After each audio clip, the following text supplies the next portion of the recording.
There is nothing more popular right now than popular uprisings. The news tells us that throughout the Middle East, people are revolting. They don't seem so bad to me, but finally the will of the people is being heard, which is why it pays to make out your will, just in case it gets heard. In Egypt, the people filled the square and wouldn't leave until their demands were met. Once their demands were met, they hung around for a little while longer, trying to think of more demands. It turns out that life in the square is very demanding, not as demanding as going to work.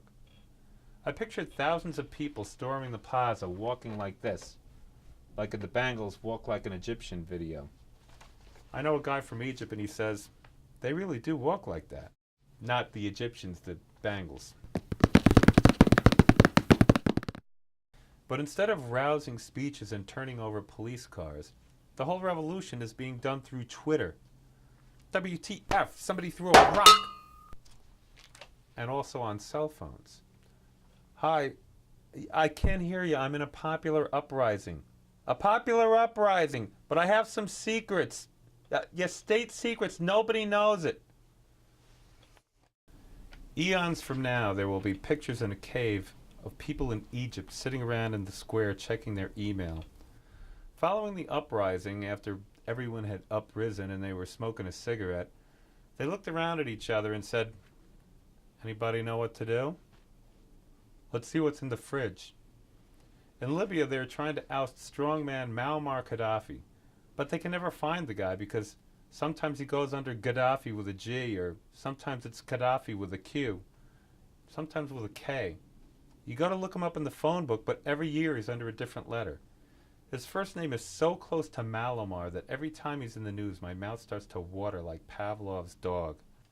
He is a slippery individual, just like that Saddam Hussein, who evaded the entire U.S. Army just by looking like that guy who goes, time to make the donuts. Anyway, the first place I would look for Gaddafi is in the gym. A strong man has got to be able to bench press at least 200 pounds or he damn well should be ousted. Gaddafi recently delivered a rambling speech where he went on and on with things like, freedom is a tree watered with blood and those rats that move in the dark.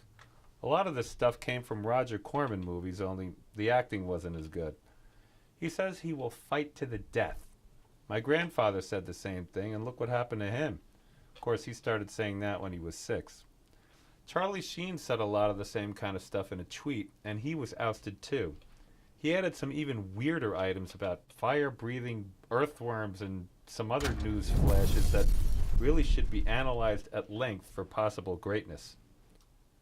Now that Gaddafi is in the news all the time, you'd think he might bother to check in the mirror once in a while before he leaves the house.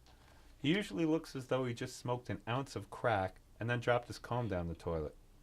And I don't know anything about Hosni Mubarak except that all those billions he probably misappropriated, he never spent one dime on a nose job. But I'm not here to make fun of political leaders' looks. I'm here to make fun of their wives. Gaddafi doesn't even seem to be the least bit interested in endearing himself to the people. In every speech he insists that his people love him and would die for him. The truth is that most have defriended him on Facebook and many have died from him. By the way, one of my wife's Facebook friends is President Obama. I don't know how often they hang out together, but they do stay in touch. I assume he gets a cat video once in a while from her and it gives him a chuckle. In the Middle East, it's not even one religion against the other. It's the same religion. I'm always fundamentally suspicious of all religions, and most fundamentally, fundamentalists. But really, I'm just holding out for the best deal. If I'm going to go and get up early and go to church every Sunday and act like a civilized person, I have my own set of demands. Not only do I want eternal life after death, but also before death and possibly during. I don't need 72 virgins. If you spring a leak in your sink, would you call 72 plumbers who never fixed a leak before? Also, better food during communion. It's fine if you want to keep the bread and wine and represent the body and blood of Jesus, but let's make M&Ms represent something, and also beer. The music is already decent, but how about put the words up on a screen like they do at karaoke and let reenactors make a little video. Adam and Eve, a little kissing and hugging, they break up. Finally, there are many lessons here for future generations of dictators. For one thing, don't put a square in the middle of your city. That's the first place people will go to complain about you. Put the palace smack in the middle of a trapezoid where no one can see across to the other side, and call it a name so long that it won't fit on Twitter. Secondly, if you must have a square, make the traffic sign so abstruse that you would have to risk your life just standing on a corner like Paris or Rome. Nobody ever revolts in Paris or Rome anymore because somebody in a little smart car will come along and kill you. Third, offer better concessions right off the bat.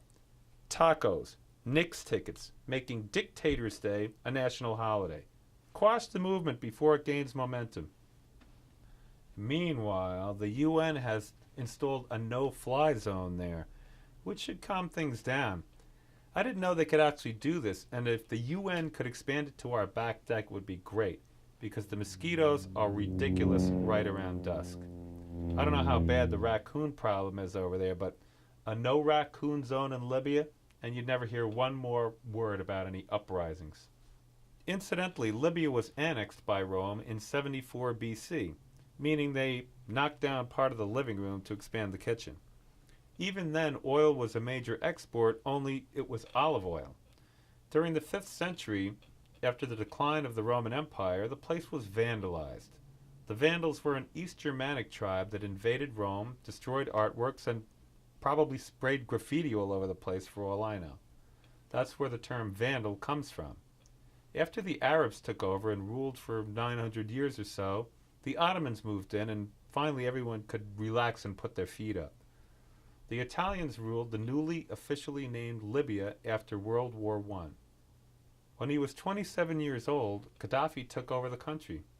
I assume there were others with him, but... I'm Rick Moline for The World in Briefs.